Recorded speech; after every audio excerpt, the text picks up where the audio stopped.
What's going on, everybody? Welcome to Titans Town. Today we're going to be talking about some Tennessee Titans players who can help you win your fantasy football league. The ESPN app is open. You can go ahead and start drafting your teams. Right now we're in the dead period. There's not a lot going on. There's not much to talk about. Right now there isn't really any transactions going on. Teams are not practicing right now, so it's really quiet around the NFL right now.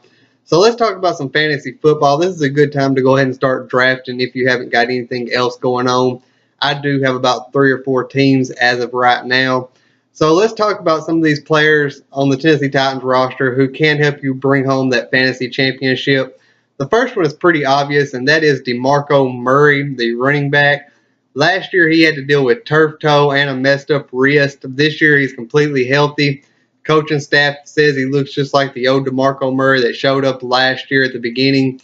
So he should do a little bit better this year if the injury bug doesn't strike him again. And not only that, he has a really great offensive line in front of him blocking for him. And we know over the last few years, if you use DeMarco Murray right and you give him good blockers, he's going to put up big numbers for you. So DeMarco Murray, and as of right now, he's going in mostly in round 2. I do pick him up. If my pick is between pick 7 and 10 in the first round, I always play 10-team leagues. If I got to pick between 7 and 10, I go ahead and pick him up in the first round, but a lot of times I can get him in the second round. There is every now and then someone will do like me and pick him up in the first round. So keep an eye on DeMarco Murray, and if you can pick him up, scoop him up. Really solid running back to have. Another player on the Titans roster is Marcus Mariota. I have been drafting him, and I do plan to start him. He is a dual threat quarterback who can take the lid off a defense with his legs. Teams are going to have to leave a spy on him, but not only that, he's getting to where he can read the defenses. He's really worked on his deep ball, and he has a lot of new weapons to work with, so I do plan to start him. And I have a feeling he's going to finish in the top 10 quarterback-wise, and possibly top 5. I figure he'll probably end up somewhere around 6 or 7, something like that. But really solid option. You can get him in about round 13 or 14. I pick him up a little bit earlier than that just because I do play with my heart a little bit. I mostly play with my head, but there is a little bit of picks that I make because the heart tells me to. So I do pick him up a little bit earlier than that. Another player you can get that will help you is Delanie Walker. And for me personally, I wait till later in late rounds to pick up a tight end, so a lot of times I miss out on Delanie Walker. He usually goes between rounds 8 and 10. Even though Marcus Mariota still has all these weapons, he's got a lot of new toys to work with. Delanie Walker is still going to be his security blanket. He still has a relatively high floor, and he still has a really high ceiling as well. He's still an athletic tight end. He's still going to be on the field. So you can still count on Delanie Walker even with all the new weapons that have come to town. The next player is a rookie, and that is Corey Davis. Corey Davis was drafted number 5 overall. And you don't pick a player at number 5 overall if he's not talented and you do not have a game plan on what you're going to do with him and how you're going to use him. So Corey Davis is definitely going to see some action. At this point, it's a little vague because we're not exactly sure on how much and what the rotation is going to be. If the team is going to pass more than they did last season, or if it's still going to be a super run heavy team. So we're not sure at this point what Corey Davis is going to do, but we know that he is going to be on the field and he is going to see his action. The thing with Corey Davis is, for the most part, I think he can be a boom or bust type of player. He might give you 20 points one week and maybe 1 point the next. The thing with Corey Davis is, while I was scouting him, I did scout him, and I said from the very beginning, if you keep up with a fan-sided app and you look at Titan size, I used to write there, and if you go back and find one of my mock drafts, I always gave Corey Davis to the Titans. I never really gave him to him at 5. I never did that, but I said from the very beginning that Corey Davis has the look of a Titan. Whenever Mike Mularkey and John Robinson talk about the wide receiver position, Corey Davis is the embodiment of that. He runs really good routes. He's got sure hands, and he's a blocker. He was by far and away the best blocker of any wide receiver coming into the league from this draft class. Really great, really aggressive in the blocking game. So he's definitely going to be on the field, especially on run plays. But another thing with Corey Davis is he's got short area quickness, good hips, good strength and balance. So he has that ability to take a short pass, and then turn it into a long game, shake off the small cornerback or safety or whoever it is covering him. He has the ability to shake them off and take the ball to the end zone. He also has the top end speed to do that. So I might look at Corey Davis, and he is getting drafted about in the same same area as Delanie Walker. They're both going around between rounds 8 and 12. You might be able to get Corey Davis a little bit later than that, but I would keep in mind that he is probably going to be a boom or bust type of receiver to start out with. It might take him a few years to develop into this league, but just remember the team is a run-first team, and Corey Davis, he does have the ability to take a short play and take it a long way. So keep that in mind if you do draft Corey Davis. Another player is Derrick Henry.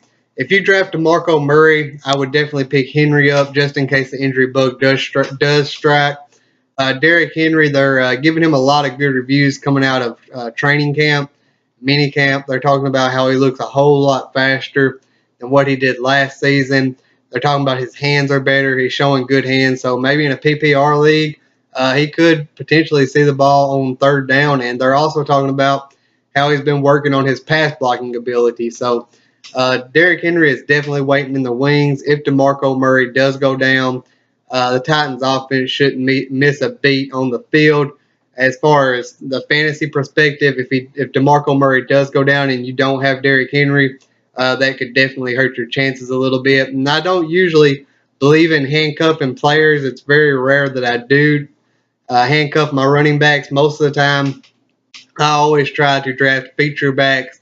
Like I'll take Le'Veon Bell, and then in another round I'll take LeGarrette Blount later on, or something like that. I always try to get backs that are featured. I don't really do handcuffs because the roster spots on your fantasy roster very limited. And with Le'Veon Bell, of course, I'd take his handcuff. I did that last year. I ended up getting Le'Veon Bell in round 3, and I think I got D'Angelo Williams in like round 6 or 7 or something like that. But most of the time, I do not handcap my running backs. I always try to get feature backs from different rosters, and I always try to get about 4, just in case one does go down. I can slide another player in there without having to waste a roster spot on somebody who is not going to see the field unless an injury bug strikes. But I would definitely pick up Derrick Henry if I have DeMarco Murray, and I have been doing that. And like I said, most of the time I don't handcuff my running backs, but in this situation I would, because Derrick Henry is so talented, and on the field he's not going to miss a beat if DeMarco Murray does go down. And he may have a little bit of standalone value as well. Very, very big, powerful running back. That he's liable to get more goal line opportunities this year. So if you don't pick him up, somebody is going to pick him up. So I try to pick him up, and I think he's going around rounds 11 or 12, maybe 13. So if I got DeMarco Murray, I would definitely pick him up. Another player will be Rishard Matthews. He was the team's #1 wide receiver last year, and also a solid option in your fantasy football. Again, I don't think he has the boom potential that Corey Davis does, but he could definitely bust on you if you're not careful, if you don't have a backup plan. He runs good routes. He lacks a little bit of athleticism. He has sure hands. Even though we do have new weapons, he's earned his touches, his opportunities, so he's going to get some chances. He's going to be on the field. So I definitely pick him up in around round 9 or 10 if I was needing a wide receiver. So he's one to watch for. He's definitely going to get his opportunities. It may not be week in and week out. A lot of this you're just going to have to wait and see what the team does, because I'm in a love-hate relationship with the Titans right now. I want to know what's going on. I need to know what's going on, but they're not telling me. And I hate that they're not telling me, and I hate not knowing. But at the same time, if I know, I really know that the Colts or the Texans or the Jaguars or nobody else in the league knows. So they can't game plan for them or know exactly what they're going to do until the time comes on the field. Another player is Eric Decker. And Decker is definitely a boomer bust opportunity player if you're going to pick him up. He's probably going to be the team's number 3 receiver. I expect a lot of rotation between these guys, but Eric Decker can read a defense. He says that's one of his strong suits. He picked that up from Peyton Manning. But not only that, he is a great red zone receiver. I think he's number 5. He has the 5th most touchdowns of any receiver active in the league since 2012 or something along those lines. And you pairing him up with Marcus Mariota, who is probably the best red zone quarterback in the league. He's going on into year 3 of his NFL career, and he has yet to throw an interception in the red zone. Very accurate red zone passer. So pair those two together, you could definitely get some big plays. You could definitely score a lot of points in some games with those two. But then again, it's not going to be a week in and week out kind of thing. I might pick him up and put him on my roster if I can get him in rounds 14 or 15 and I need a receiver. I might pick him up and might play him in a bye week or something like that. But he has the potential to score a lot of points. But again, I'd just be careful with him. If Corey Davis or Rashard Matthew went down with an injury, he'd definitely be a plug-and-play player, wide receiver 2, 3 borderline there.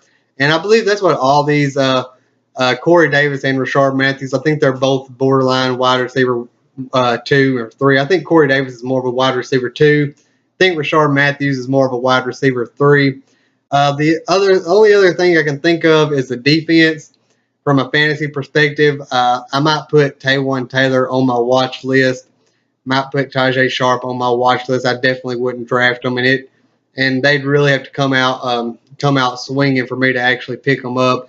The Titans defense, I would put that on my watch list. I think it's going to be better than what it was last year, but I don't think it's ready to be a starting defense in the league yet. We have some really good pass rushers in Jarrell Casey, Brian Orakpo, and Derek Morgan. Definitely need some depth behind those guys, but our Achilles heel last year was our secondary. That has improved a little bit. We have LaShawn Sims returning. He was, in my opinion, the best cornerback we had last year. If it wasn't for him, if we had Parrish Cox starting in that game instead of LaShawn Sims, we would have lost that game. LaShawn Sims really saved it for us by getting that interception in the red zone. Big body cornerback. And then we added Logan Ryan from the Patriots. Not sure how he's going to do. You know how these Patriots do. They put up really good numbers. They play really solid in New England. Then they leave and they're never the same. So hopefully he'll work out for us. I have a good feeling that he will. Watching interviews with him, he really wants to be the best player that he can be. He wants to make the guys around him better. He's versatile to play inside or out. So hopefully he can come over here and really put up some solid numbers for us and get us some turnovers. We drafted Adoree Jackson in the first round. I'm not too sure about this guy. I think he has the potential to be a really good slot cornerback and nickel corner, but I think he's going to need time to develop in the NFL. But special teams wise, that does go for the defense. You do get points on defense because of special teams play. This team should be really good on special teams. Adoree Jackson is a threat to take it to the house anytime he touches the ball. He might be our return man. If not, Khalfani Muhammad will be. Khalfani, I think I would rather have him returning the punts and the kickoffs for me because I don't want Adoree Jackson getting hurt out there doing that, especially if he's going to play a big role in our defense. Kevin Byard is returning, good safety. He's hoping to go to the Pro Bowl this year, so hopefully he'll come in and have a big year and get us some turnovers. So I wouldn't add the Titans defense to my roster just yet. Little tip, me personally, I really like the Chiefs defense, but I would definitely put them on my watch list. I definitely keep up with what they're doing. So anyways, guys, that's my list of the Titans players. Hopefully this helps you win your fantasy football league. Maybe you can take home the gold. Remember to always stay tightened up. If you have anything you want me to talk about, drop it in the comments below. Anything's Titans related, and I'll get you featured and shouted out on a video. And with this channel, right now I'm just kind of getting a video out when I can, but you're definitely going to be getting a video a week from me. I can always upload a video on Saturdays. That's really the only day I can guarantee anything, but you'll definitely be getting at least one a week. If I tell you I'm going to do a video for you, I definitely will. I might need a little bit of time and patience, but I'll definitely get you featured and shouted out on a video. Hope you all have a great day and good luck in your drafting this year.